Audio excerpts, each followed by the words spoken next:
కీమా కర్రీకి కావలసిన పదార్థాలు: కీమా హాఫ్ కేజీ, ఉల్లిపాయలు 2, టమాటాలు 2, పచ్చిమిర్చి 3, అల్లం వెల్లుల్లి పేస్ట్ 1 టేబుల్ స్పూన్, కారం 1 టేబుల్ స్పూన్, ధనియాల పొడి 1 table spoon, garam masala half table spoon, ఉప్పు తగినంత, కరివేపాకు కొద్దిగా, కొత్తిమీర కొద్దిగా, నూనె తగినంత.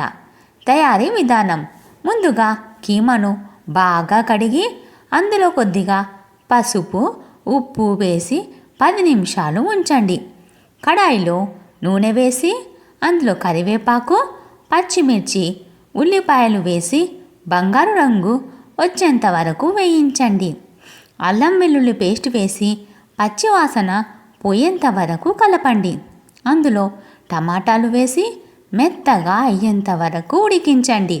ఇప్పుడు కారం, ధనియాల పొడి, పసుపు, ఉప్పు వేసి బాగా కలపండి.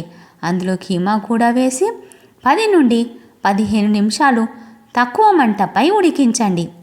చివరగా గరం మసాలా, కొత్తిమీర వేసి కలపండి. ఎంతో రుచికరమైన కీమా ఫ్రై రెడీ. వీటిని వేడివేడి అన్నంలో కానీ, చపాతీలో కానీ, రోటీలో కానీ తింటే ఎంతో రుచిగా ఉంటుంది. మీరు కూడా తయారు చేసుకోండి.